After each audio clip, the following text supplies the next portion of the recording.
All right, we are officially live here in Move Fully Nourished. We have a special guest to welcome and introduce to all of you. Her name is Rachel Brown. She has just joined the Move Fully Nourished team, and I'm so excited to introduce her today. She'll tell us a little bit of background about herself and some of her credentials and how she works with her clients, and then we'll really get into our topic today, where we'll talk a little bit about intuitive and mindful eating, as well as how to age well, 5 ways to age well naturally. So Rachel, welcome. Thank you, Ashley, and hello, everyone. I'm so excited to be here and to be part of the Move Fully Nourished team. I want to give you a little bit of information about myself so you know who I am. Like Ashley said, my name is Rachel Brown, and I'm a registered dietitian and nutrition coach. I am also a certified diabetes care and education specialist. And in addition to that, I'm also an internationally board certified lactation consultant too. So I have a lot of different hats, but I love what I do, and I love the opportunity to work with all of you. I have been a registered dietitian and nutrition coach for almost 17 years now. So it's been a bit, and I have had the pleasure and luxury of working with hundreds and thousands, really, of men and women meet their nutrition goals, meet their lifestyle goals, their physical fitness goals, and all of that exciting stuff. So I am really happy to be here, and I'm looking forward to meeting all of you.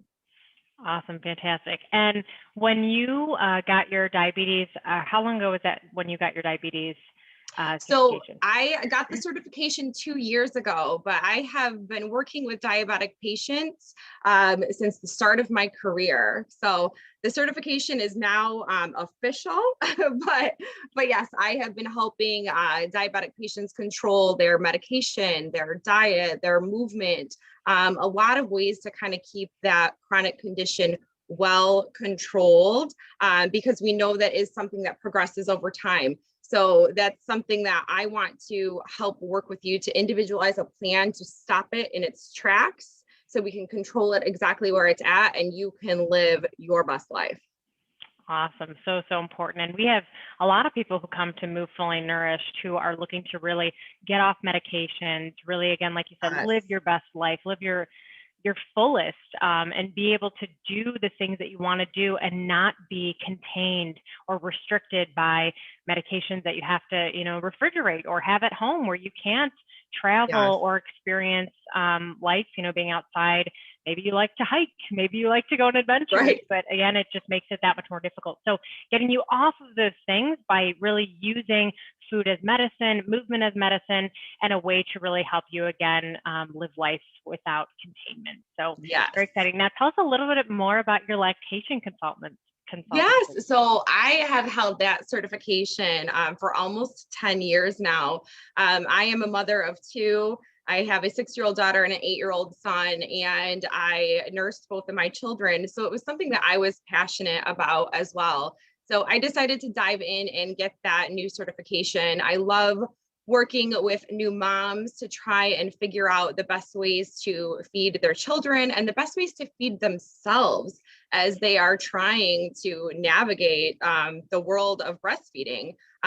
Most of us think it's an innate thing and we just kind of know how to do it, but in all actuality, you need a coach, you need some help, you need some guidance, and you really need a support team for all of those questions. But the beautiful thing that I love about that is I get to meet brand new little babies and introduce them to healthy eating and healthy living immediately, which is fabulous for me. But again, I always look at the child and the mother.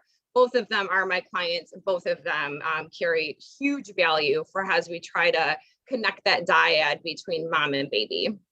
Yeah, so important, especially starting those early stages. And I have 2 sisters, both have had 3 children, and I can tell you, I remember them going through their journey with breastfeeding and having their own challenges and some of the guidance and help that they received. And so I have seen firsthand too the level of importance in really making sure that you do have the assistance and guidance when it comes to, something that we think is innate, but is Absolutely. not. It's not Yep. something that comes, just naturally for every woman. So it's really, really important to have that support. And I'm super excited that that's something that, you've been doing for the last 10 years. Me too. All right, my dear. If there's anything else, we'll dive into our topic today. And if anything comes up too, and telling us a little bit more about experiences specifically that you've had with clients, we'll go through some examples there. But we'll start kind of talking a little bit about intuitive eating. This is also something that you're really passionate about, Rachel, something I talk about with my clients as well. And we'll kind of break this down into a 5-segment series. Perfect. And kind of talk with each point. So kind of start us off a little bit with intuitive eating. And what does that mean? So yes, I think intuitive eating is a fabulous spot to start when we've got some health goals in mind. Intuitive eating is very much a non-diet approach. So it has nothing to do with willpower or meal plans or diets. It has everything to do with connecting your mind and your body through nutrition, and doing it in a way that honors your body, and doing it in a way that you can start to trust your body again. Now, I have noticed in my years as a dietitian that dieting almost makes us dumb. And what I mean by that, I mean, no offense, I have dieted in my past as well too.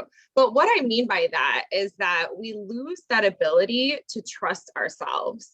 When we are young, we know when we're hungry, we know when we're full, and we can navigate that middle ground of satisfaction. But after years and years of dieting or program jumping or meal planning or 30-day challenges, we lose the ability to trust our body and to trust our hunger levels and our satisfaction levels. And we start to do things like eating according to a clock, or eating according to a piece of paper, or eating out of scarcity, or just eating what we normally do, not having any variety or balance, just doing something that, it's just always works, so I do it. So really kind of diving in and starting to trust yourself again around food is one of the best places that I like to start with my coaching clients, so that we can really kind of develop some behavioral goals around eating and get you to the point where you can be around a tray of cookies, or you can be around a tray of chicken wings, and you're not going to feel like you're out of control and you can't kind of, navigate what you want to do to feel your best. So, intuitive eating really comes down to letting go of that diet mentality and deciding that your health is in the center, and you're going to connect all of it to honor that and meet your goals.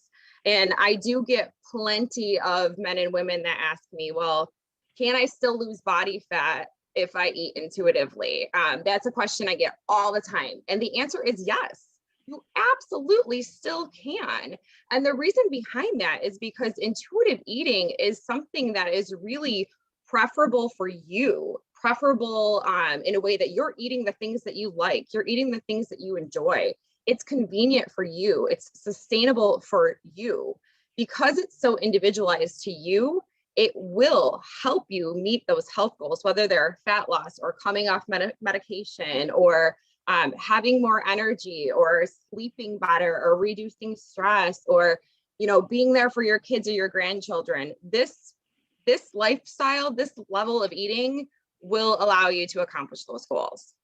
Awesome. You brought up such great points too, with round the clock eating and how people are using. I have people all the time, and I'm sure Yes. you as well, where they're saying, Ashley, it's 12 o'clock. I eat at 12 o'clock. It's 2 o'clock. I have to eat at 2 o'clock. It's based on this time frame. But again, who says you have to eat at those times? Those times are now being regulated by an external force. And so bringing it back within and creating this, again, in tuneness with your own body cues is super, super important. And I would fully agree with everything you've said. And also in working with my clients too, is really helping them try to see the potential of being able to just use those signals and those satiety cues because you have the power within. But many Yes. times we think that we're powerless when it comes to a weight loss journey, and it's our job, with our clients, where we help you realize your fullest potential and realize your ability to put that power back into your hands. So important. So what would you say the difference would be in terms of eating intuitively and eating mindfully? So I actually think that mindfulness is the best tool for eating intuitively. So I think they really do connect. Mindfulness, like I said, I always call it with my clients and they laugh at me, but I call it the Mac Daddy tool. It's the most important tool for learning how to eat intuitively, right? And mindfulness is really, in short, it's just checking in with yourself.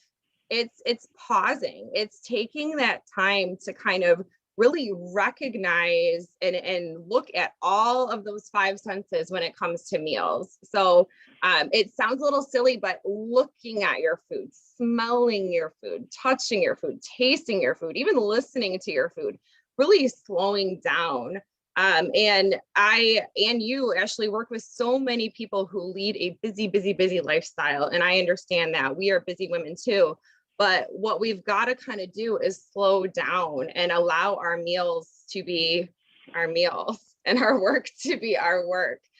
Put your phone down, turn the TV off, limit distractions. And while you're eating your food, ask yourself, what does it smell like? What does it feel like in my mouth?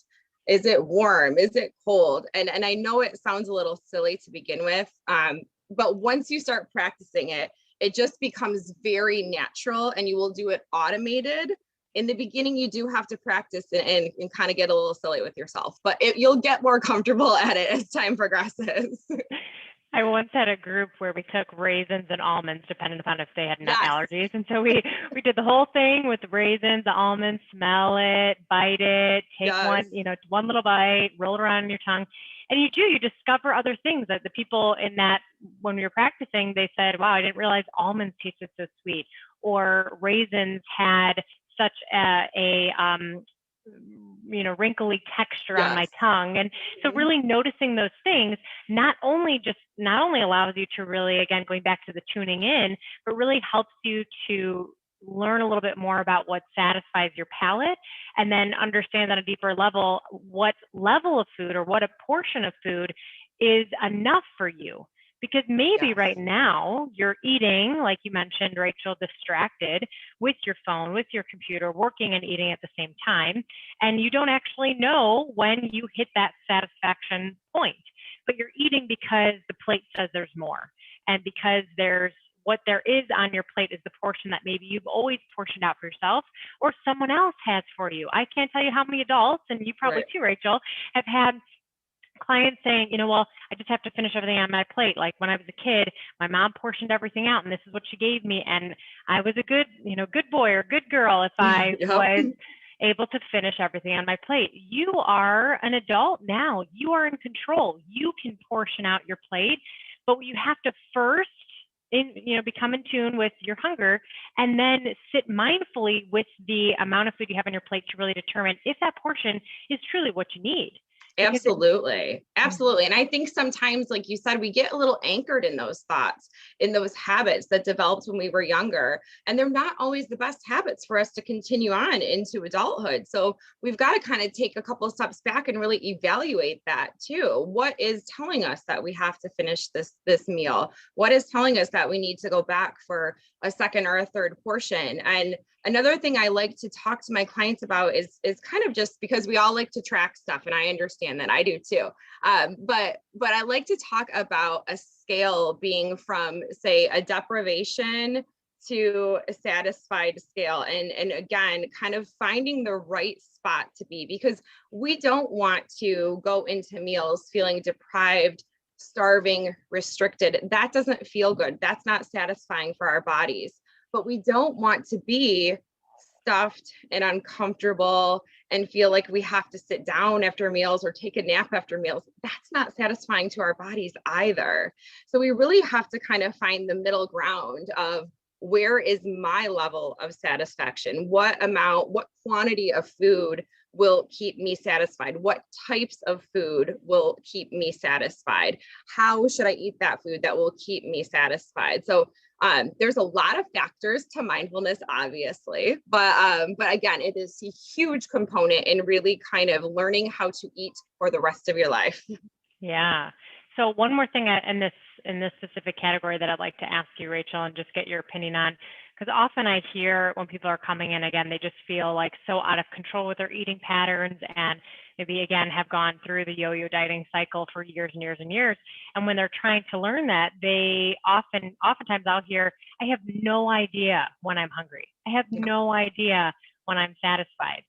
And so maybe you can talk a little bit about this, but we can also mention too, in the platform that we use called Practice Better, there is a tool where you can start rating your hunger, and you can start getting a feel for, like the scale that Rachel's talking about, you're rating it from 1 to 10 or 1 to 5, and being able to again say, where am I at on that scale in terms of ravenously hungry or stuffed and uncomfortable, and finding that middle ground, finding that 3, and then finding that 7, and really trying to kind of stay within those ranges. But let me know, your thoughts on that too, Rachel. Yeah, so I completely agree with that. Again, I think sometimes when we're first starting out to kind of figure this out, and again, if you're a chronic dieter, you probably don't have the ability to recognize when you're hungry, and maybe you don't have the ability to recognize when you're satisfied. So I think 2 things. One, the scale, like Ashley just mentioned, is fabulous, right? So really kind of honing in at what starving feels like, and we've all felt that before, dizzy, shaky, not feeling my best, and what stuffed feels like, maybe it's Thanksgiving dinner, and kind of compare those two scenarios. And I like to recommend that we recognize what the 1 through the 10 feels like, and then start to eat when we're at that 2, 3 standpoint. So we don't ever allow ourselves to get to that starvation moment, and then stop eating when we're at maybe a 6 or a 7. And this is kind of a silly way to describe it, but what I tell my clients is that you want to stop eating when you can say, I'm good. I could eat more, but I'm good. That's kind of a good spot for us to be at. So that's tip number 1 for it. Tip number 2 for getting started with it, I would say, is kind of just maybe setting a timer on your phone and taking those moments to make sure you're checking in. So if you're somebody who does typically eat breakfast at 8 and lunch at noon and dinner at 6, maybe what you can start doing is set a reminder on your phone for 30 minutes before your set meal times, and ask yourself those questions then. How hungry am I? Am I feeling hungry? Am I feeling ravenous? Or am I just starting to feel my appetite? And then you respond accordingly to that.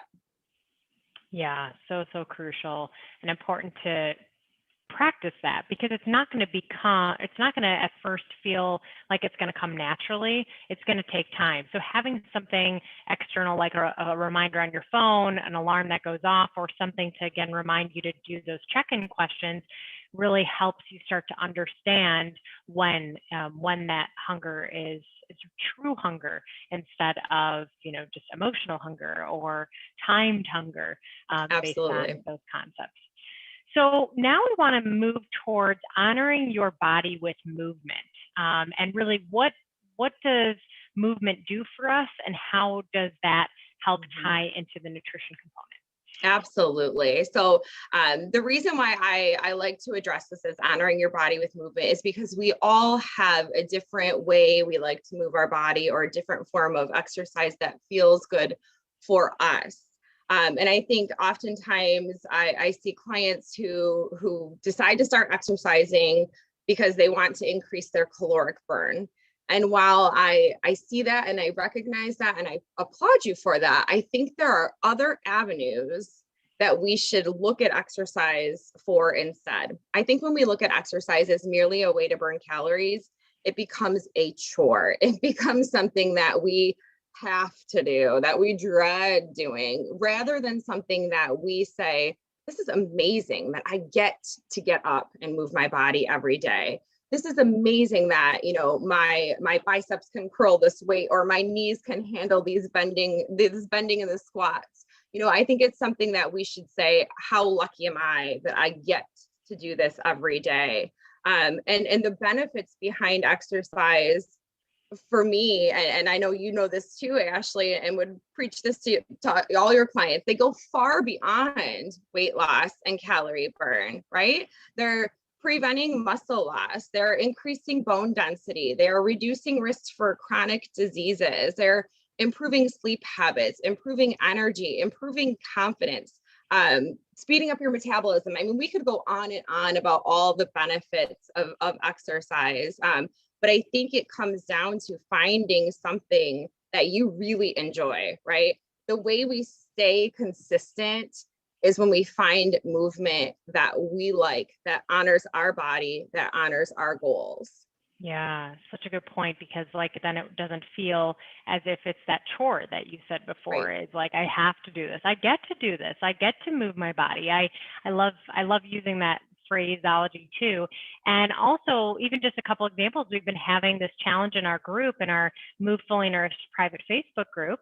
And we've been doing this 4-week activity challenge, and everybody is doing the movements that, again, is speaking to them: hikes, going for walks, being able to do strength training, going out for a run, whatever that is, or having a destination to walk to. I just had a client I got off the call with last night, and he started getting ready his community garden, and it's a 2.5-mile loop. And so he's walking to the garden, walking Amazing. back, and now he's getting a lot more movement in because he's set up something he's passionate about. He's excited to start the garden.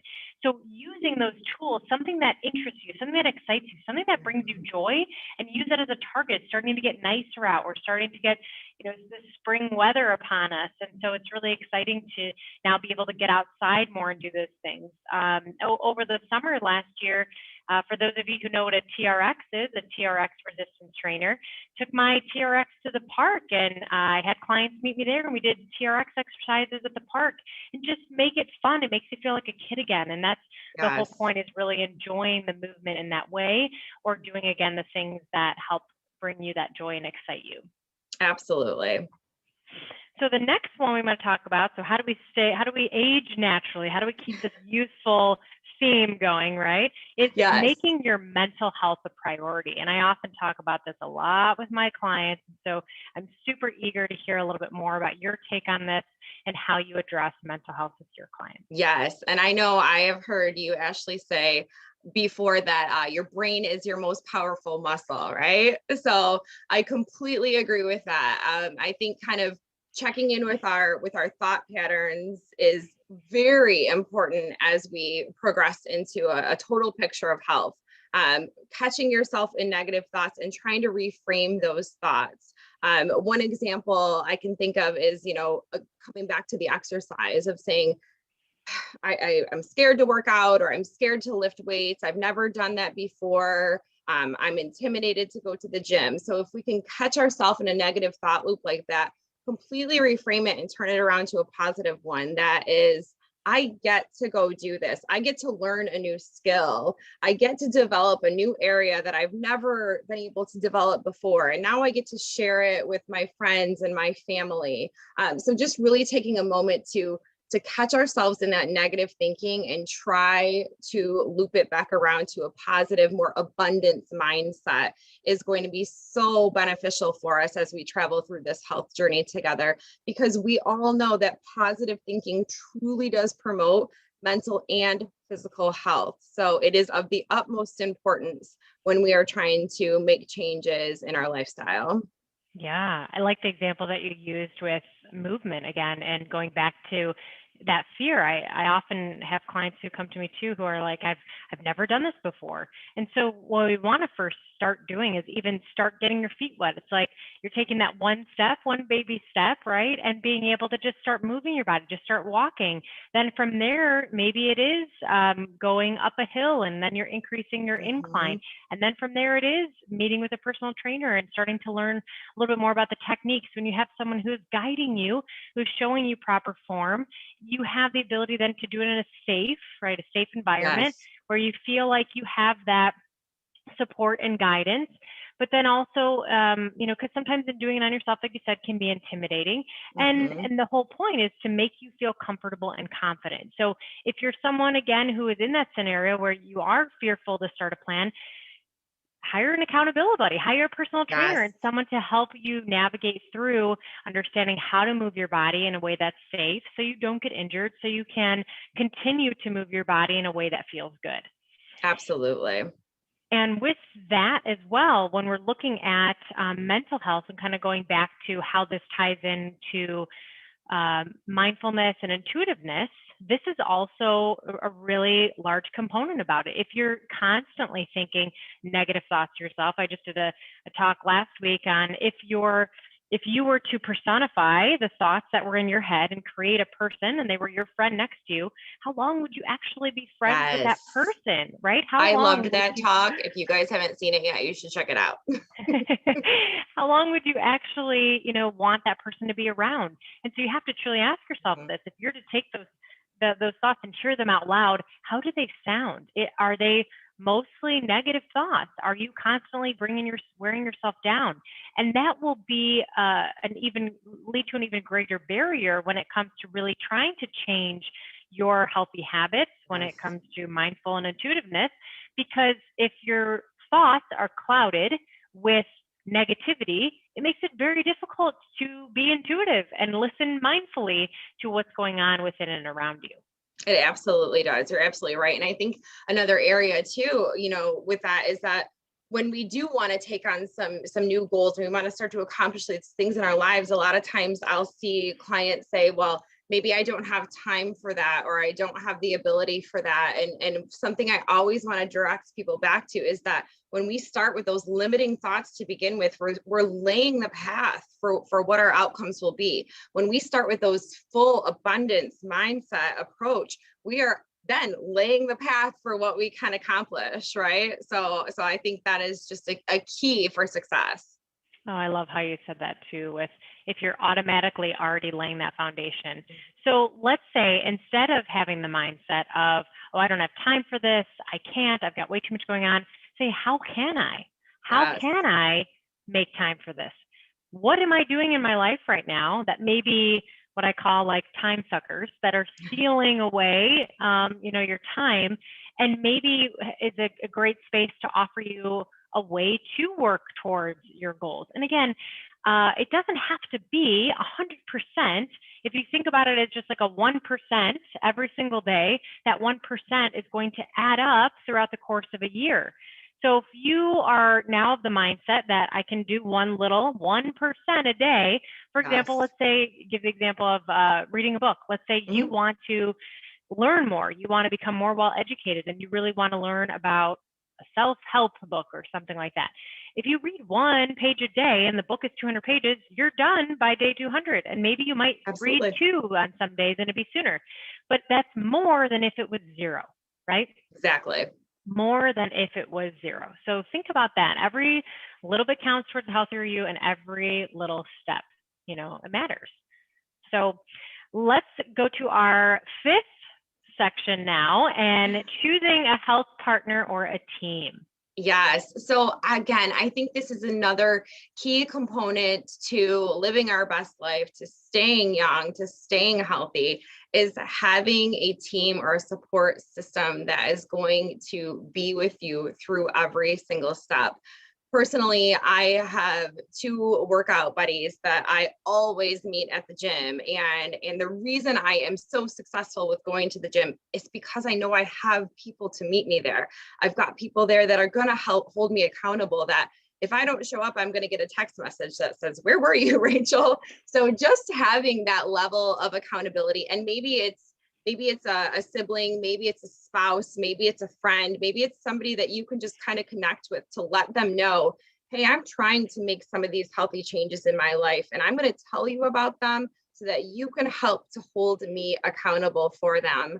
And the next level to that is really reaching out to someone like myself or someone like Ashley, or joining our Facebook community. I mean, that's a fabulous place to just connect with other like-minded humans who are trying to accomplish big goals together, and use that platform to celebrate your successes and to post about your challenges, and just really get some feedback and support. It is so much more exciting to do this health journey when you've got people behind you and cheering you on.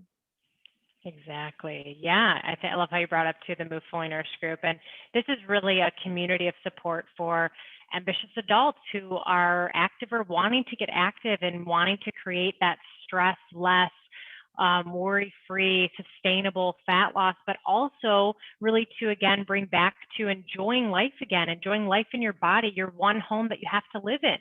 And it's so important that even if weight loss isn't your goal, and really you're looking to help your gut health, you're looking to, we've got clients all across the board, Yep. who are wanting to even just connect with or better their relationship with food.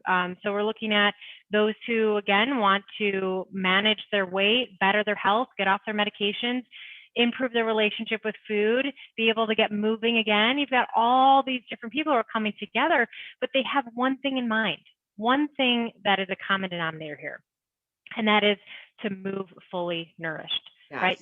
They want to improve their health. They want to live a healthier lifestyle.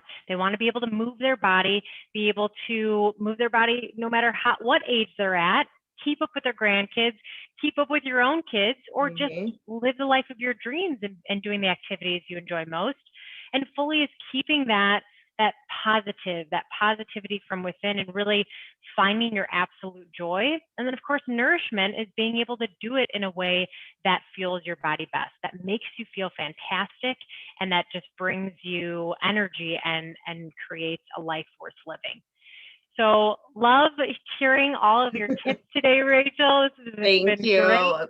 Even talking through our mindful and intuitive eating path, as well as the 5 top ways to really help ease your body and aging naturally. And all of these concepts are really what impact or what help your body to navigate through life in a way that introduces more calm scenarios, helps you be more mindful, again, in tune with your body, helps move your body, and then ultimately helps you use your most powerful muscle in your body to create a more positive outlook. So Rachel is now a part of the Move Fully Nourished team, as we've said. So she will be taking on and onboarding new clients. Remember, again, she is a diabetes educator. She also is a lactation consultant. So she's great with helping out, new mamas, continued seasoned mamas, as well as those who are really trying to get off their medication and really learn how to improve their relationship with food. So if you guys have any other questions for Rachel, please post them in this video or this post in our group, and we'll make sure to get you set up and on schedule with Rachel. Thanks so much, Rachel, today. Awesome. Thank you, Ashley. I enjoyed being here today. Awesome. Well, have a great rest of your day, and I'll talk to you soon. Adios.